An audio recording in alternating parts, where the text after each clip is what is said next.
Support WrestleTalk! Thanks for your Patreon support. The event known as Chris Anderson to Decide the Best in the World. Should Kairi Sane and Io Shairi been part of the women's tag team title elimination chamber match at Elimination Chamber? I'm Luco and this is El Fagador Laurie Blake, and welcome to the post NXT WrestleRamble review of NXT on the WrestleRamble, where it's a post-takeover show. So yeah, not a lot happened. So all the stuff's recorded in advance. We went back through a lot of takeovers as well. Didn't we just? So remember that? Remember takeover? It was so long ago, man. So no storylines were advanced. No. I suppose you could argue that the Street Profits Forgotten Son storyline was advanced. Is that a storyline? Was going to be my follow-up question. Yeah. Is it a storyline? No, it's like it's wrestling non sequitur. It doesn't go anywhere.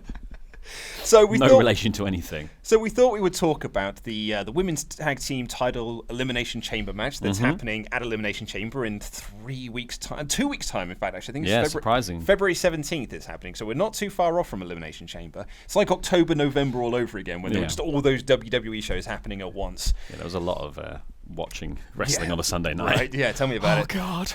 So the original report with the NXT with the WWE Women's Tag Team titles. This is not from like Meltzer or Wade Keller or Mike Johnson. This was from Becky Lynch. She was the one who was pitching to WWE about doing women's tag team titles.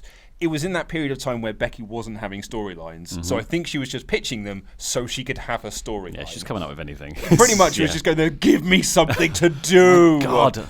No, apparently. That's why she tried to change gender. She's trying to get into a roster where they've got something for her. Where they can actually have multiple storylines. Yeah. So her pitch was that the tag titles, there would be one set of belts, but they would be defended across Raw, SmackDown, NXT and NXT UK. Because I'd imagine her argument, which is pretty much a correct argument, is that the roster depth of Raw and SmackDown in the women's side is barely strong enough to hold a women's division for a championship, let alone also a tag team championship. It's not big enough for a Rumble, is it? So, no, absolutely not. No. I guess it's a brilliant idea as well. Like, because actually, I think the point has been proven recently by some of these old stars or people from other brands going down to NXT. We've had Tony Nese, we've had Tyler Breeze. You get a big pop when people from elsewhere turn up. Same as in both the Rumbles this year, when people from NXT showed up in the men's and the women's Rumble. They get a big pop. People who know who they are get really excited. There was a point in the men's Rumble where I was just like, I cannot believe all these people are in the ring together. You've got Pete Dunne, Aleister Black, Johnny Gargano. I don't think they shared the ring particularly, but those two and then like a bunch of other guys. I was like, I cannot believe this is the people who are in the ring right now. This is so cool. Such an amazing roster. Yeah, but once you do that, if you've got the option to do that, why wouldn't you? Like, especially when you're going to be stretching the rosters very thin anyway if these belts were only on Raw and SmackDown. So having NXT UK involved gives you the opportunity to showcase new stars, hopefully push people to brands they aren't already watching, but also gives the people who already watch those brands this little like warm feeling when they turn up. Like, if God forbid if they made friends, Tony Storm and Rhea Ripley, and they formed a tag team and they showed up, like you'd be like, oh, I'm like, or Ginny puts the sort of the House of Couture back together. Yeah, so totally. That sort of stuff. If they all turn up and do that, you're just going to be like, oh, I'm buzzed for this, like, because it's just better than seeing the same 4 women who are in the tag teams, the dedicated tag teams on Raw, go at it again. Well, and the point really of the lack of depth was proven on SmackDown this week, whereas on Raw, and you're going to get this next week on Raw as well, you had qualifying matches. You had Tamina and Nia Jax versus Bliss and Mickie James. Both of those teams, you could argue, probably should have been in the chamber, particularly like Bliss and James, you could easily make the argument for. Not so much with Dana Brooke and Natalia, like the Franken team of that, and next week you got the other Franken team. I think that was just because they both had pleather gear. Like it was just like, you've got sort of latexy, pleathery vibe. And unfortunately, Ember Moon is injured, and by the looks of things, she's going to be out for a long stretch of time. So bummer for Ember Moon. What a NXT call-up she's had. Well, I mean, actually, it could be a blessing in disguise in the sense that, like, no one wants to get injured, but a little bit of time away from the division means that she can come back to WWE in a post-WrestleMania world, where that seems to be all we're building to now. Both divisions are being swallowed up by this story, and it's a great story. We need to tell it, but Like, they're getting swallowed up by the Becky Ronda thing. Yeah. And that whole build for that. So coming back after that's probably much better for her, I Could imagine. very well be, yeah. I mean, she would have just been part of the WrestleMania Women's Battle Royal on the pre-show anyway. Cool. But, so you had these qualifying matches on Raw, but on SmackDown, you just had Mandy Rose and Sonya Deville go, we're in. Yeah. And everyone went, cool. Us guys. That's fine, I guess. Yeah. Because on the SmackDown side of things, there's no one else. Like, they couldn't have qualifying matches because they need 2 other teams to go in there. So you've got Mandy Raw Rose had a competition, SmackDown had a raffle. Yeah, pretty much, yeah. And it wasn't even really a raffle. No. Like, it was a raffle where there were 5 prizes and 5 tickets. So, like, Mandy Rose and Sonya Deville have announced themselves in. I'd imagine next week the Iconics will do so. And then you've got one more slot, which I guess I would have initially said it was Lana and Carmella, or Lana and Naomi, but Lana's heel now, so I guess it'll be Naomi and Carmella. I guess. Because Nikki Cross and it can't be Nikki Cross because she's teaming with Alicia Fox on Raw. They're not winning because it's got to be Banks and Bailey going in. Well, unless they're taking 4, have they definitely said that it's half and half, or is it going to be 4 Raw teams and 2 SmackDown teams? But then who's the other team going to be? If it's going to be 4 from Raw, I don't think there's another team that you can make. No, I don't know. But this is it. This is the kind of the point that we were making. This is why we need other people. Exactly. But if you stretched it out, you look at NXT this week, and you've got this team, this already made team of Shirai and Sane. I wouldn't say put Shafir and Duke in there because green. Exactly, bit of green probably could do with some time. Shirai and Sane though, it's not like they're a bit green. Don't think they've been wrestling for very long. No, they've been doing this for years. Like they're already made. So you can put the Sky Pirates in there. Brilliant name, by the way. Wicked. Basically, like, okay, so cool, your gimmick is your Skies of Arcadia. That's fine with me. You are super anime. I love it.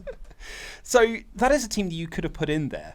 And granted, like, the main roster watching, regular Joe audience are not going to know them. But then, and I've never understood this argument. It's the Vince argument that you have with this recent batch of NXT call-ups, which is, well, they don't know who they are. Or, like, the regular audience don't know who Heavy Machinery are. They don't know who Nikki Cross is. Yeah. They don't know who EC3 is. So we've got to feature them in these backstage segments so people recognize them. It's like, that's everyone. Yeah. Like, if you bring in someone new, the main people are not, like, your main roster audience is not going to know who they are. Well, so just feature them in matches. Do you think that was like long-term booking though, when like Ty Dillinger was in that backstage segment years ago, getting super kicked by Shawn Michaels? Did you think that was just because of that? Vince was like, down the line, people will know who he is. Exactly. Like, people remember he was the aide. That's right. When he got that pop when he came out, that's because of that backstage. No, because it's the opposite. Because you wanted people to forget that he wasn't backstage staff. He's a wrestler. Exactly. It's like anyone who comes in from NXT, your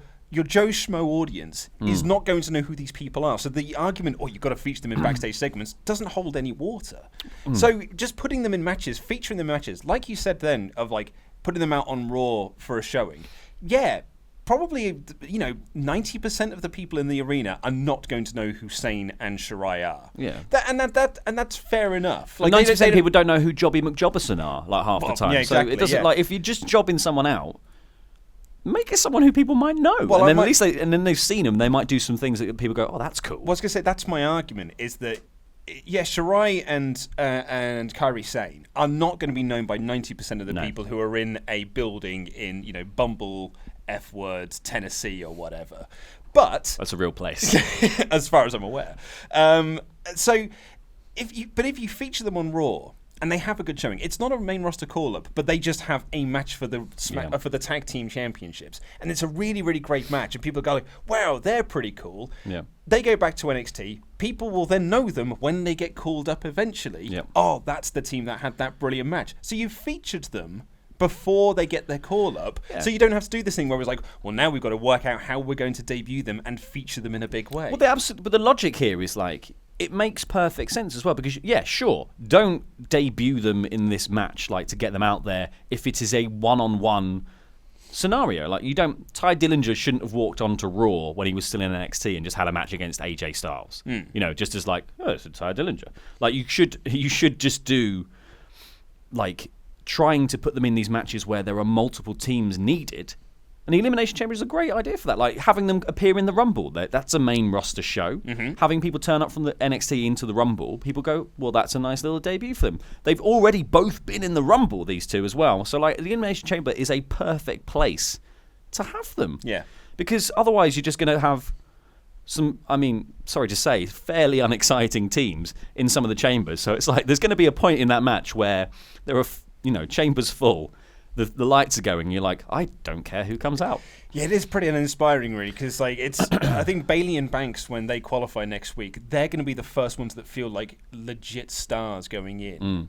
Well, and it just feels a bit like a foregone conclusion, it feels a tiny bit like a foregone conclusion, and doesn't it as well? That like they're either going to put the belts on Nia and Tamina because they love the heat that Nia's getting, or they're going to put it on Banks and Bayley to hopefully still build into this horsewomen feud eventually, if that ever happens. It could be Iconics. No, absolutely not. Or the other team that gets in there. This is the same problem that the Rumble suffered from to a degree. It's like the Rumble struggled because it was like loaded with big stars, but towards the end of the match.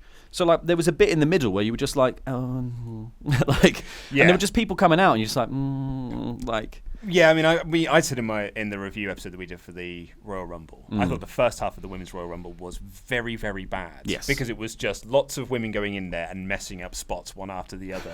But then, about the halfway point, all of a sudden it got really, really great. And I thought the ending was so good that I thought it should have ended the show.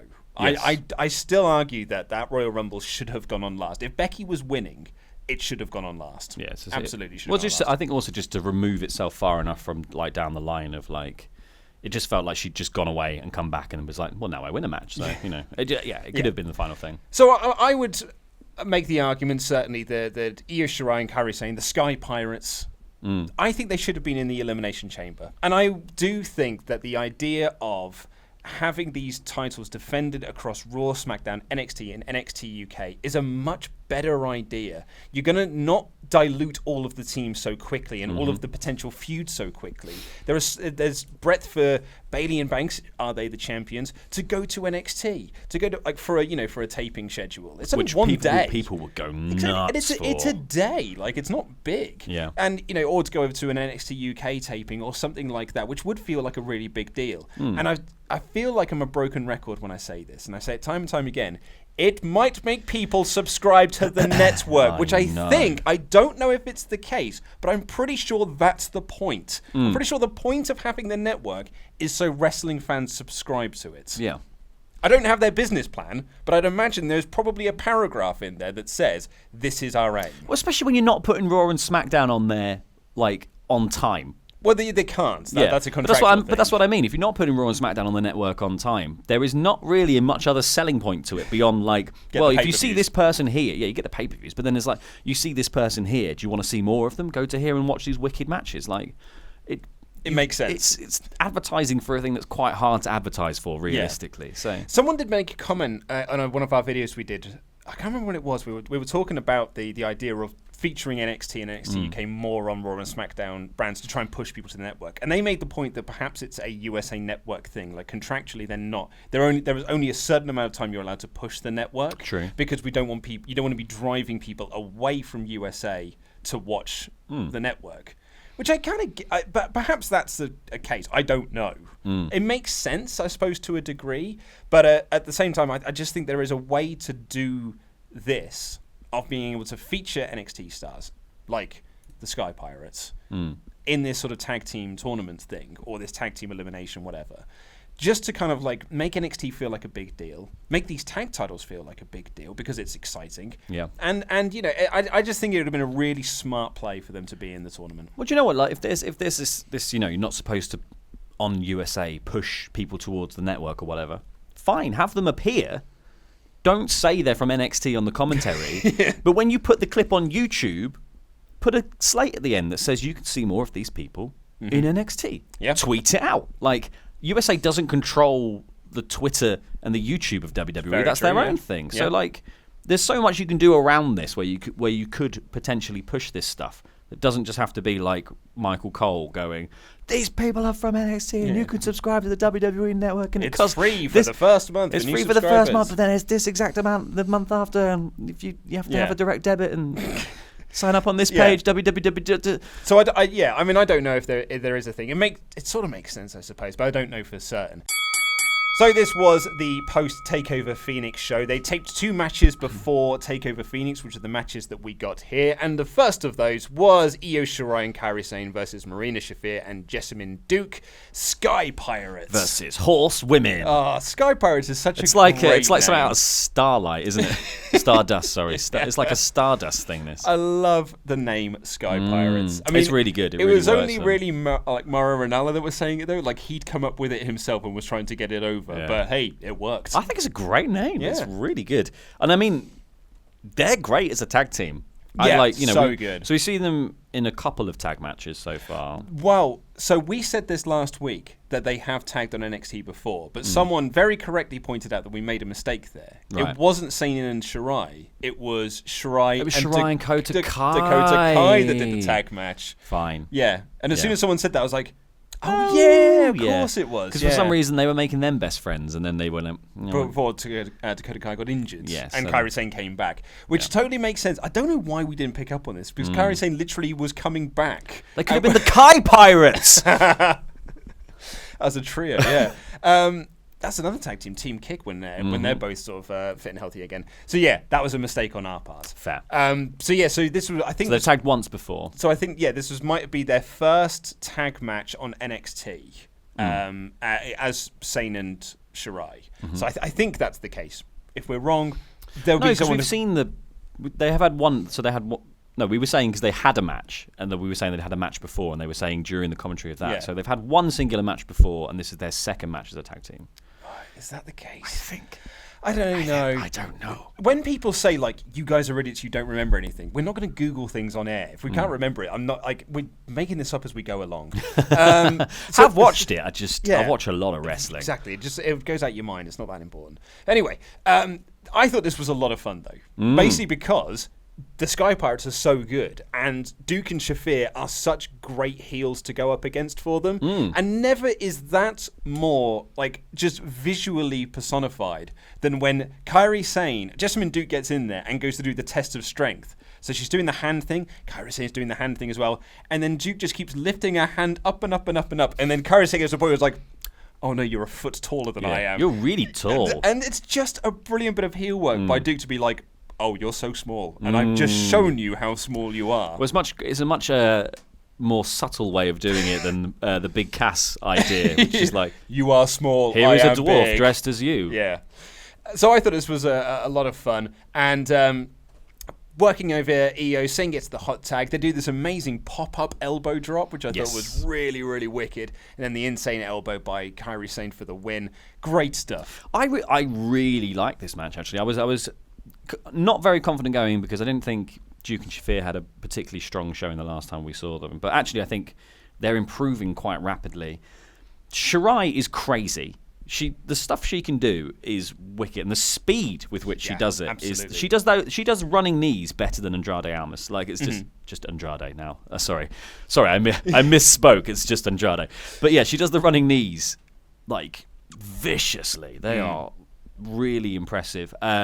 Shafir, I thought here, did sort of like she did very like brutal work, I thought, and it looked really good. Like her takedowns were just very like forceful of just like you go down now. Like it just grab felt me like by the arm and just force it really me down. felt like it wasn't like it's that didn't have that same sort of like balletic movement of wrestling sometimes has, where it's very much like we are doing a lift and then we're going to plant you. It felt very powerful. I liked that a lot. Yeah, and I was a big fan of Jessamyn Duke in this match as well. They did sort of like a yay boo spot, but it was all about sort of ground and pounds. So when Duke was on top, she was doing like MMA style punches. Yes. But then Kairi Sane would get up on top and do pro wrestling like slaps and Yeah, stuff. that was really I thought it good. was a brilliant little spot. Yeah. I really am. I think that Duke and Shafir have got so much upside in NXT. So much upside. I'm really, really high on Jessamyn Duke at the moment. She's my favourite part. Marina Shafir's got that sort of Roderick Strong, Kyle O'Reilly, Bobby Fish, mouthy on the outside act, down perfectly. Yeah. But I'm really starting to dig Duke's in-ring work. I'm excited to see more from them. I think it's interesting that they're positioning them though as like. Currently, they're just losers. Cannot win to save the life. But they can't win. They can't interfere to save their life. The last, they had that big interference in the Kairi Sane match, but other than that, their interference has been naff. Like Bianca Belair was just like, nah, mate. Like still worked though, didn't it? Yeah, Baszler won. Yeah, well, I don't think that was because of that. I think that was because Bianca Belair missed that 450. Yeah, but that was off the distraction. It wasn't off the distraction because they were dealing. Yeah, she was processing a lot of emotion. She got up there and she was like, "Man, there's like 3 people here now." If it hadn't been for Duke and Shafir, she'd have had more time to go up top and hit the move earlier. Nonsense, mate. Nonsense. Hey, do you like video recaps? I love video recaps. Give me at least 5. Yep. Well, okay. So we've got video recap of Ricochet and Gargano. Gargano did a promo after the match saying he would promise he would deliver match of the night, and he delivered, and he loves winning a title. We then got... Sorry, did you have something to add? No. We had a video recap of Baszler versus Belair. Afterwards, Belair cut a promo saying that one day she will take the title away from Shayna, and then cut a promo on Sam Roberts. She said that undefeated isn't a record, it is a mindset. So she is still... No, it's literally a record. Yeah, undefeated. It is quite... The definition is it's a record. I know. You haven't I lost. think this was silly. The definition of undefeated is you have not This lost. was the time for a new catchphrase, Bianca. You've had ages to think Yeah. I am certain as well, this was the only interview that was recorded before the match had even happened, because Belair looked as fresh as a daisy. Yeah. It could just be that she is a freak athlete, but there wasn't a hair out of place. She looked so fresh. I wouldn't be surprised if it was recorded. But imagine the amount of hairspray she's using to get that hair like that. It's Perhaps, just, yeah. tons. We then got a video recap of War Raiders beating the Undisputed Era. They said that their era is over. The War Raiders' reign starts now. Rose, a very good promo. Video recap of Matt Riddle versus Cassius Ohno. Riddle then cut a promo saying that he made him give up and he'll do it to anyone else. While also still sounding like a bro, so it's the least threatening threat that I've... Yeah. Oh, I love Matt Riddle. I really like him, but I just... Sometimes when he's just like, I made him tap out, man. Out, bro. It's like you don't even care. It's like... I think we've said this before, but like he is like the real life Michelangelo, or like or Greg Sipes, the guy who I might be saying his surname wrong there, but Greg Sipes, who voiced Michelangelo in the 2012 iteration of Teenage Mutant Ninja Turtles. Like I remember seeing that show for the first time, and being like, that's the most perfect Michelangelo voice I've ever heard. He's like if Paulie Shaw got really ripped, is what he is. Oh come on, poor old Matt Riddle. Oh, Paulie Shaw's the worst I person. know he is. The Weasel. Yeah. He said. Or Brendan Fraser from some of the movies with Paulie Shaw. Yeah. You basically mean California Man it's just or Encino Man if you're an American viewer. I would say... Oh, my pancreas. Encino Man / California Man might be like top 20 films of all time for me. Might even be top 10. I love that movie so much. So terrible. It's funny though. Rad Racer. It's such a great film. Oh man, if that's on Netflix, I'm watching that later. Well, there you go. We then got a video recap of Aleister Black versus Tommaso Ciampa. Paul Heyman tweeted out praise for Aleister Black and Tommaso Ciampa. For Tommaso Ciampa. Yeah. But, well, basically it was only for Ciampa. I misread my notes. The video recap on the Twitter channel. I know what social media is. Twitter feed. on Tumblr or something. The Twitter feed for NXT posted up the Marina reactions, and they are... It might be the best one yet. It's so great. It's so good. As someone pointed out on Twitter, because I said, like, this is so good. And they messaged me back, and it's completely right, that, yes, this is funny, but, man, this man's passion is so infectious. Like, that's why he's such a good commentator. It's because he comes across as so passionate in those videos. It doesn't feel like he's acting. No. That's what it feels like. It feels like he's actually reacting rather than going like, well, they've told me to say this about this move. Yeah. So it's not, it just... There's also a really hilarious moment from there. It's during the Aleister Black triple... I keep saying triple moonsault, but the corner moonsault thing. The one that came... Triangle moonsault. Yeah, triangle moonsault. Thank you. I knew it was a try word. And he does that. And you've got... Mauro Ranallo and Nigel McGuinness looking at it actually happening and reacting to it, and Percy Watson looking at his screen. Because, and that's not a dig at Percy Watson, It's what they're told to do. Yeah. Never watch the actual match that's Just watch happening the in front of screen, you. yeah. Watch the screen, because then you're commentating on what the audience are seeing, Mm. which I think is stupid. Yeah. I think it's very stupid. They then showed the footage from the post-Phoenix showdown, which set up halftime heat, which happens this coming Sunday, because it's the Super Bowl, or as they keep calling it, the big game. Yeah. Because they won't say Super Bowl in case people will watch the Super Bowl, I guess. The Super Showdown Bowl. They just keep calling it the big game. The gigantic match.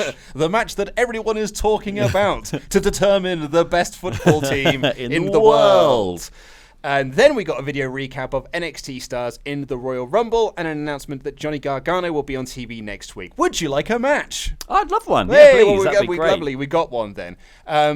It's incredible how this NXT had just 2 matches on it, and it was, just recap after recap, and yet felt it had more wrestling than SmackDown did. Yeah. Yeah. SmackDown this week was a very, very talky show. Go on, it just talky. So Everyone was tired though. They'd just been in a rumble, man. they at least had a day off. I know. Yeah. The stars of Raw literally went from Royal Rumble to doing that. Yeah, they're crazy. Everyone on else Raw. had a day off. They're crazy on Raw. Though, aren't they? Well, that's what they're just mad for it, mate. Mad for it. Well, they're proper stars. Yeah, you see. that's why. That's why. They get paid the big bucks. So we then had a match, the main event match of the show, which was the Street Profits versus the Forgotten Sons. Poor old Forgotten Sons coming out here to absolute crickets. Yeah. It's bad. It helps that it doesn't help they've got the worst music of all time. It's just noise. Yeah. Like it is really. It sounds like a Nickelback B-side. It's just. That's harsh. Yeah. That's harsh.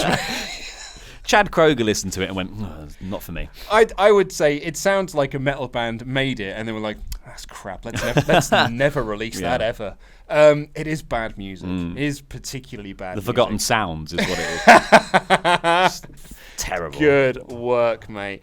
You were not a fan of the Street Profits gear, I've heard. No, I thought these were bad singlets, weren't they? They came out, so they were wearing like regular gear from the waist down, Yeah. but then on the top they were both wearing singlets. And I know Dawkins normally wears a singlet, Yeah. but Ford doesn't. Yeah, he just wears trousers to show off Yeah. his incredible physique. But they both were wearing these little red singlets, but they came up to like here, and then they went in. So they came up this far, and then they went in and up. But they just ended up sort of cupping their pecs. Yeah, so the Braun Strowman effect, where your little nipple falls out. Yeah, and it didn't look good. Specifically on Dawkins, it didn't look good on either of them because it looked. Yeah, it was very like a bathing suit kind of vibe rather than a wrestling outfit. Yeah. It wasn't attire. It was No, and this match was not as good as the other tag match. no. No, but that big flip dive that Ford did, oh my. I thought some of the there was some nice offense here. Now, the Forgotten Sons got in some cool moves. Like there was a lot of backbreakers, but they were good backbreakers. There was a lot of interesting stuff like that. I like their double stomp thing from the corner that they do. That's pretty cool.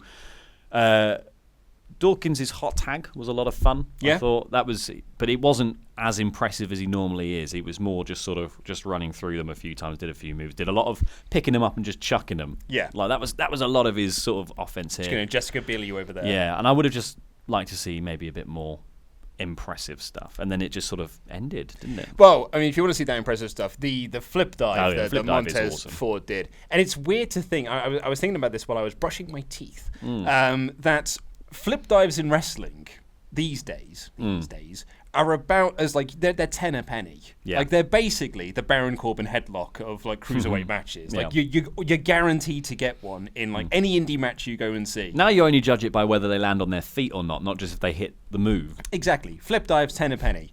This flip dive, though, literally almost made me jump out of my seat with like the leap that he has and the height that he got. He flew with that move. It was I think he took so awesome. I think he took 4 steps. Oh he just my went God. step. Doing. It's like we were saying with It's like in Mario, but he held down the button long. we were saying about the Hansen tope that he did in the Undisputed Era match, where he was in the middle of the ring and then he was on the outside, took a 1 step and then went woof, and still flew like he was Superman. Watch this. I thought it was absolutely awesome. And basically the end of the match saw Riker knock down Ford. Riker wasn't a part of this match. It was Blake and the other one. Cutler. That's the fella. And it was Jason Riker knocks down Montez Ford on the outside. And then they had a really well-shot stare down. It's the loudest the crowd had been during this match, because not even a chant of Stay Forgotten picked up, because no one cares about the Forgotten Sons, bless their hearts. And they're literally forgetting them as they speak. Yeah, it's ironic that we keep forgetting. What was that Doctor Who villain? That was... Oh, no, you're asking. there was a Doctor Who one. Watch it. What are they called? The Silence or something? I don't know. Something naff. I've not. I can count on one hand the amount of Doctor Who episodes I've seen, particularly since the relaunch, like the new BBC era, when that baddie from Thor: The Dark World was in it. Christopher Eccleston. That's the one. Yeah, the baddie. It wasn't the name. It wasn't the name of the dark elf that he was playing. Malekith. Yeah. Malekith the Accursed or something. The baddie. And Christopher Eccleston. Don't blame me. The baddie. It's the worst MCU movie. It is bad. And it's still 3 stars. Anyway, so they had this stare down, and the crowd actually kind of popped for this, and I thought it was really cool. And they were just about to sort of walk around and clash with each other, and then from out of nowhere, I'd imagine it was Blake. Blake does this tope. I think it was Blake. Blake does this tope and stops the potential fight from happening, which is a brilliant spot. Like, it was really well shot. And then they get back in the ring, and they hit their finisher, which I've learned is called Memory Remains. Ooh. Because they're forgotten, you see. And they hit their, which is like this sort of stomp out the corner thing into a reverse DDT for the win. So Forgotten Sons pick up the win over the Street Profits. No, I didn't think it was a particularly great match, but it was a match. But it seems like the feud is continuing, doesn't it? Feud must continue, I guess. What I don't understand about the Forgotten Sons is, why did they not put Riker in the ring? Because he's a single star. I know, but like, why don't we in these matches just put him as the second man, have him tag in halfway through, and suddenly rip everyone apart? Like, they just do more, like, because they clearly like him. Like, I think that's the thing. They've clearly got the hots for him, because they're just like, whenever they come out, and it's Blake and Cutler always doing the matches, but Riker's always the one center of the ring, staring the camera out, dead-eyed, and the camera always focuses on him, and he is not the focus of any of their matches. Yeah. Just either push him as a single star with these two backing him up, or put him in the matches, because I'm bored of watching him just dead ice watch a match, and unemotionally, and he is the best of the three. And he's the best of the three. It doesn't make any sense. Like, they're not going to get over without more inclusion of Riker. That's a very, very good point. But maybe that's I guess maybe that's the point. Maybe they're keeping him on the back burner, and this is a way to feature him without, people will know who he is if they see his face. Of course they will, because it will haunt your dreams. Pretty much does. So that was this week's episode of NXT. Decent, I guess. It was your post-takeover show. They're always the same. It's just lots of video packages, but some fun matches, I guess. The opening match is very good. I would recommend going out your way to see that at the very least. But before we get out of here, we have got to do some Pledgehammer shout-outs, the last for this month. But I think we should also talk about something we don't talk about a lot on this show. What's that? We watched something from NXT UK. We did! Because Volta, Volta, according to WrestleTalk, the third best wrestler of 2018, should have been number 1, but apparently my opinion accounts for nought, because I kept saying he's the best.